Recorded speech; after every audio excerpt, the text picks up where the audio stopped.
En tiempos inmemoriales, cuando los espíritus primigenios aún caminaban entre los hombres, la tierra de Chuba florecía bajo el sol precolombino. Este próspero poblado muisca, situado en lo que ahora son calles, muros e industrias, y denominamos Bogotá, era un lugar sagrado donde la naturaleza y el hombre coexistían en perfecta armonía. Suba, cuyo nombre en lengua sagrada muiscubún significa mi cara, mi rostro, mi flor, era más que un simple asentamiento. Era el rostro mismo de una cultura ancestral que reverenciaba a su cosmovisión a través de rituales y cantos que para Occidente serían actos paganos.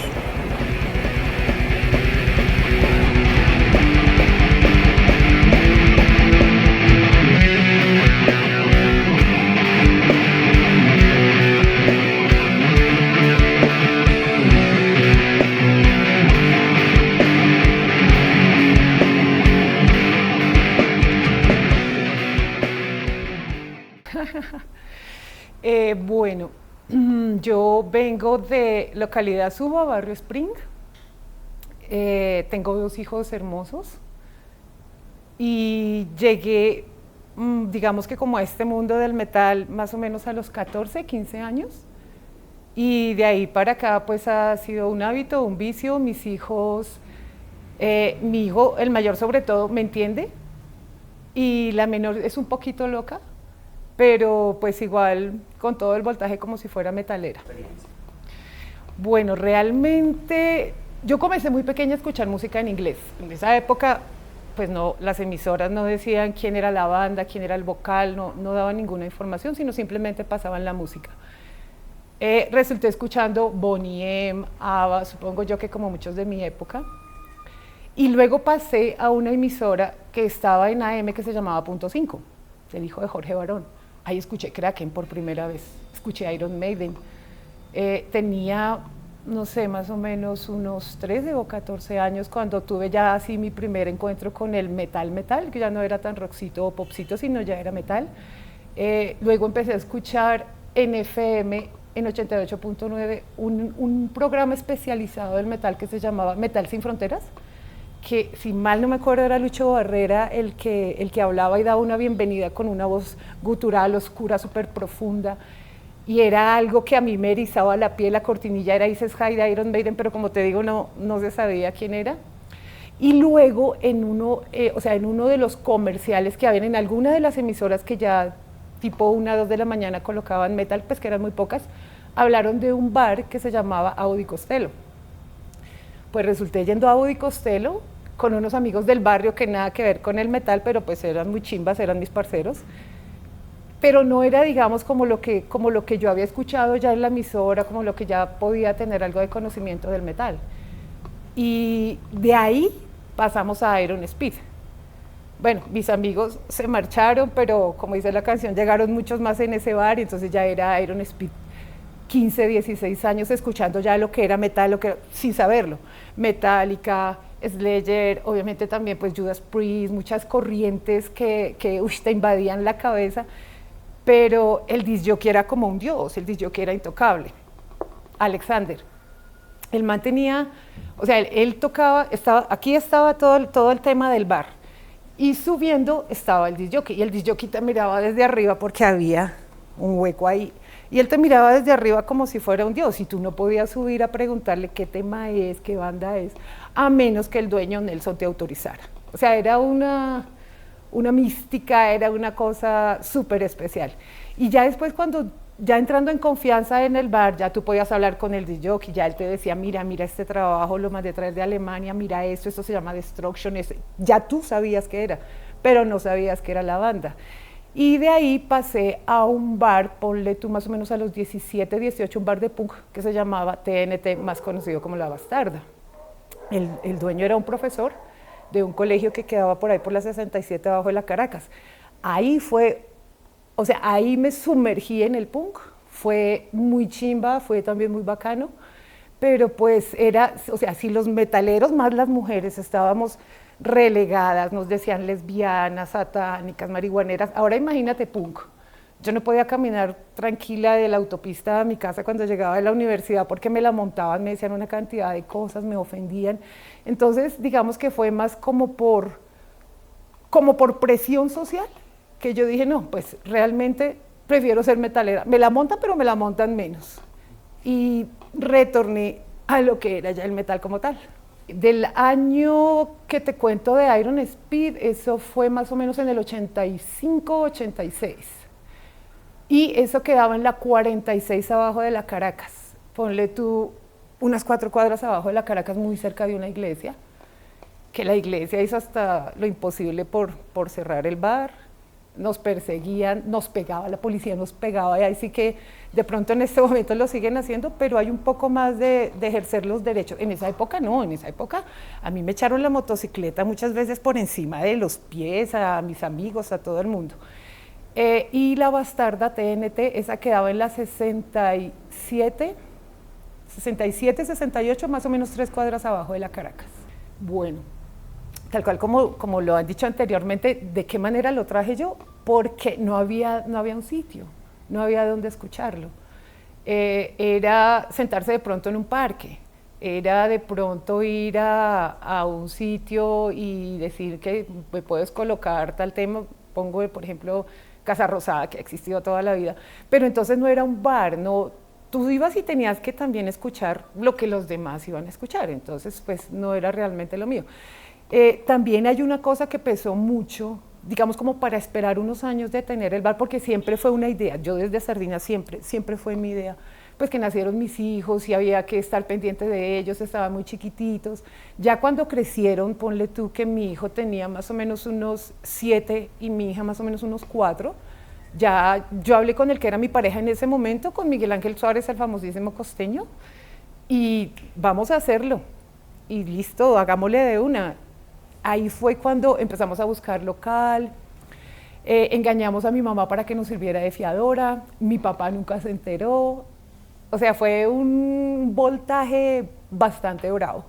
Dejamos el apartamento, nos fuimos a vivir al bar porque tenía un apartamento en el segundo piso, entonces mis hijos también se llenaban de toda esa riqueza musical, mi hija bajaba a cabecear, mi hijo tocó batería con Hellbender, con Ator, con Alma Antigua, con Alma Dorada, o sea, con Agnus Dei, casi con todas las bandas que pasaron, si no es que todas.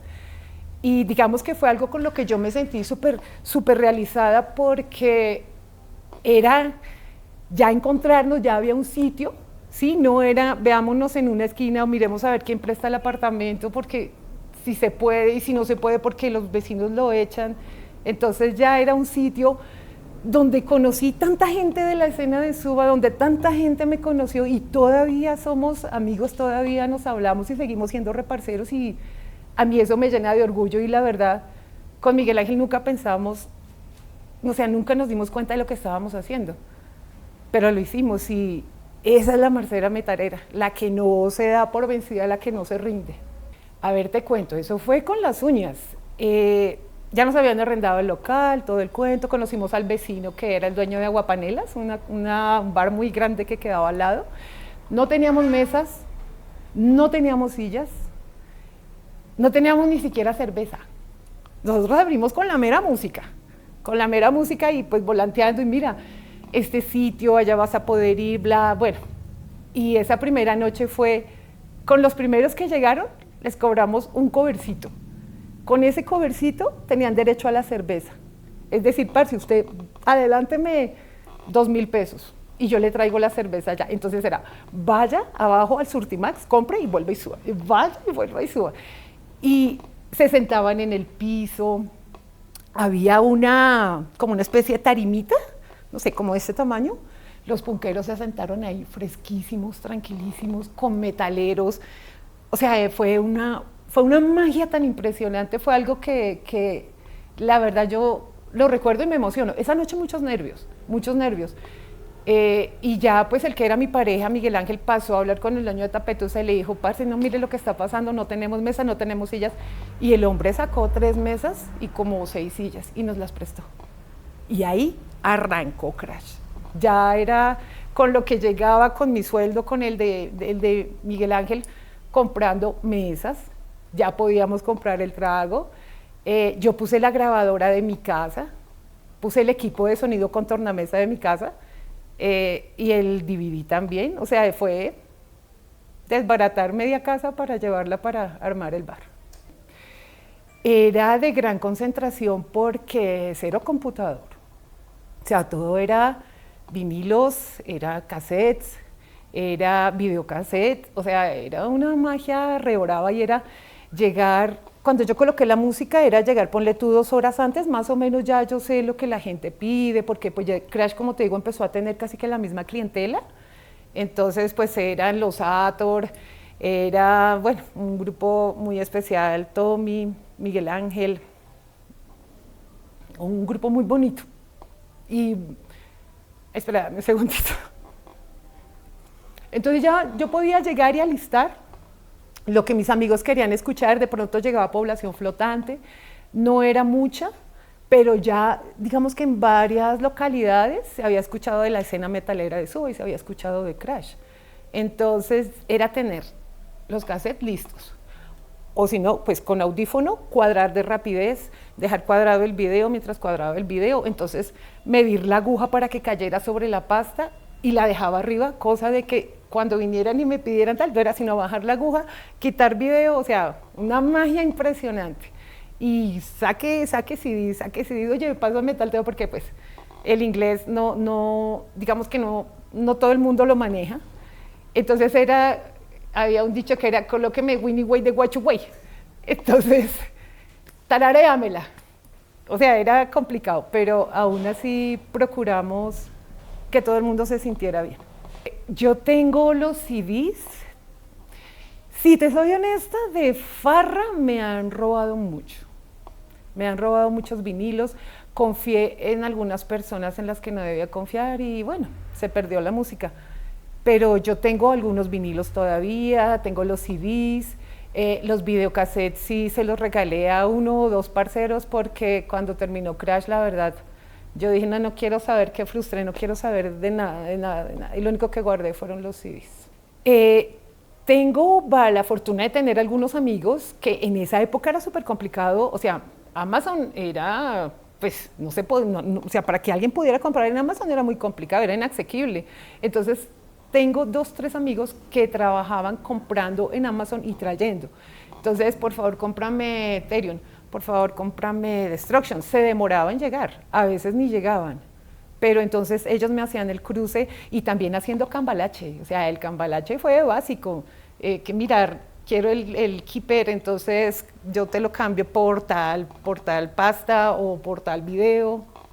Ah, y también había gente que vendía, sí, ya vendían los videos muy piratas, pero los vendían.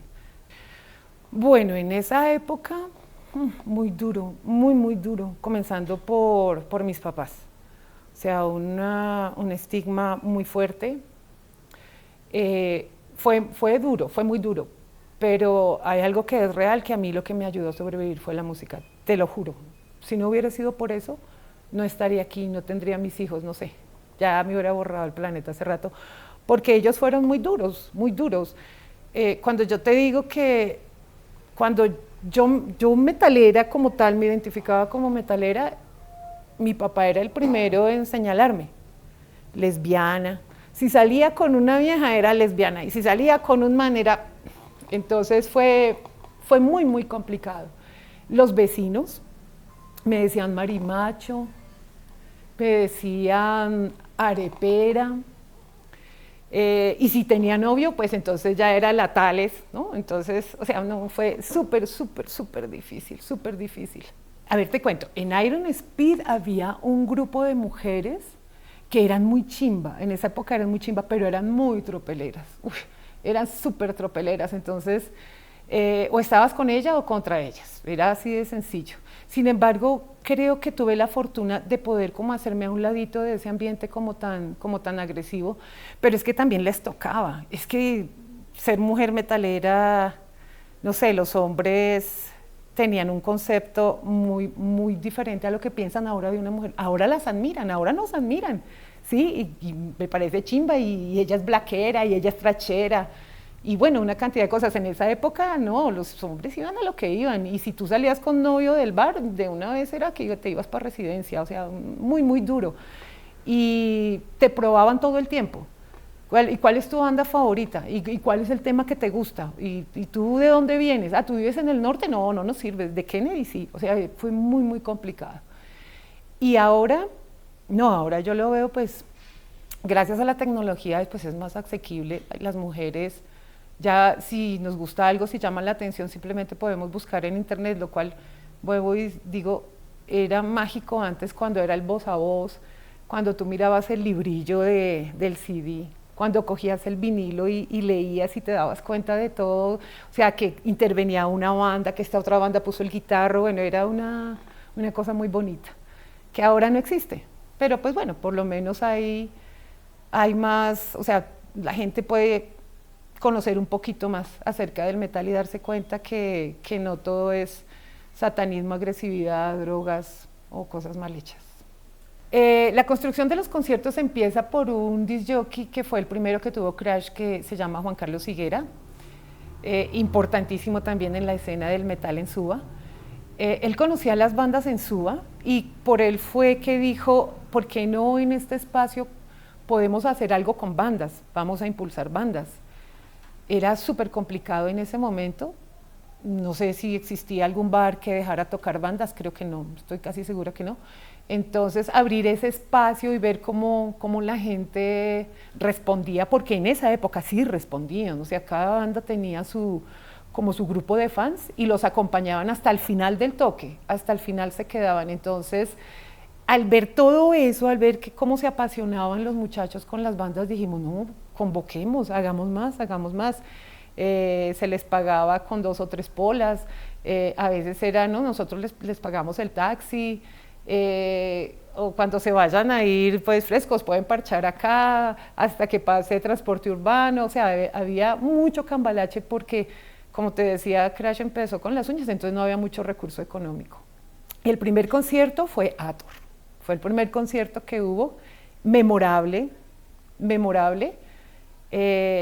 fue muy emocionante porque pues ya había que cuadrar sonido, había que cuadrar video. Me acuerdo que el video beam que se hizo fue con un televisor muy viejo, que se le voltearon los yugos.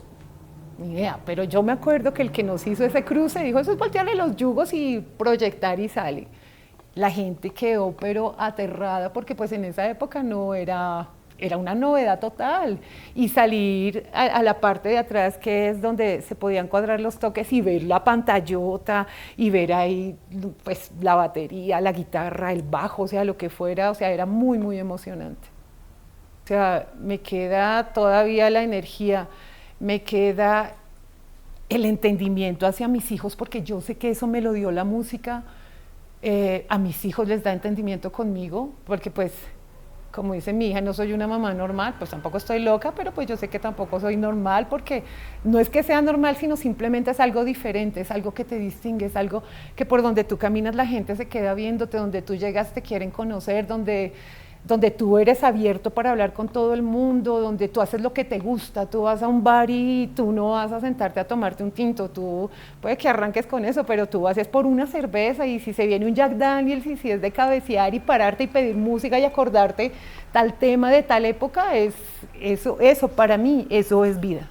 Bueno, no recuerdo que hayan muchos, recuerdo a Nazareth, pero pues realmente Nazareth era más como glam, como hard rock, sí, no habían como las corrientes más pesaditas. Recuerdo otro que quedaba como hacia la Cali, que se llamaba Hellhammer, bueno, no lo recuerdo muy bien. Realmente no había mucha competencia aquí en Suba. Era más hacia la 1 de mayo y tampoco es que fueran muchos. Entonces, sí hubo uno que estuvo paralelo con Crash, que se llamó Soul Dragon, que era de Manuel, y fue O sea, una locura. Por eso yo digo que es que esta música es una cosa loca. Manuel fue cliente de Crash y él montó un barcito por la Avenida Vieja, la Gaitana, hacia abajo. El día que nosotros nos enteramos, nos llevamos los clientes que habían de Crash y nos vamos para donde Manuel. Y esa noche, o sea, él no pensó, o sea, él pensó que tal vez Miguel Ángel y yo nos íbamos a meter una rayada. No, para nada, porque es que eso va a llamar más gente. Si ya venía gente de Kennedy, de Timisa, ya venía gente de Bosa, de Suacha, se venían desde allá hasta Crash. Y si hay más bares, pues tienen más de dónde escoger. Y ya él cerraba a veces y se iba para Crash con sus clientes o viceversa. Que yo recuerde, en ese momento era el único bar que había como paralelo con Crash. La gente del común no estaba muy de acuerdo con que Crash estuviera ahí. Había un monasterio de monjas en toda la esquina, era una guerra todo el tiempo. Siempre pasaban echándose la bendición y echándonos bendiciones, no sé qué se imaginaban. Los vecinos reunieron firmas para sacarnos de ahí, hablaban con el dueño del bar, pero pues no les funcionó porque nosotros todos nuestros papeles en regla, todo dentro de lo que exigía o exige todavía pues la ley para poder tener un negocio público. Solamente una vez nos sellaron y yo creo que fue que nos hicieron trampa. Yo creo que nos mandaron un menor de edad porque, o sea, el menor alcanzó a hacer 2 pisadas dentro del bar y pum, cayó la policía y nos sellaron. ¿Qué pasó con Crash? No, pues yo creo que ya hubo un momento en el que la gente se cansó, dejó de ir al bar, lo cambiamos de sitio, a ver si de pronto seguía funcionando. Comenzamos a mantenerlo ya otra vez con nuestros propios recursos como fue al principio. Y pues no, habían unos hijos de por medio, un apartamento, un carro que pagar, cuotas, todas estas cosas. Y realmente fui yo quien tomó la decisión, muy dolorosa. Pero ya una noche que llegaron, ¿qué? 5 o 6 personas. Yo comencé a recoger la música, Miguel Ángel, que era mi pareja en ese momento, se puso muy triste, casi terminamos discutiendo, pero fue una decisión dolorosa, pero que había que tomar. ¿Qué pasó con Marcela posterior a Crash? No, yo me dediqué a mis hijos, algunos años, hasta que llegó Stones, que fue otra bocanada de aire fresco, fue para mí, en un ranking, el mejor Iron Speed, luego sigue Crash y luego Stones, modestia aparte. De pronto hasta está con Crash en el mismo lugar, en el segundo puesto después de mi alma mater. Cuidando mis hijos, un día llegamos con el que era mi pareja Pórticos.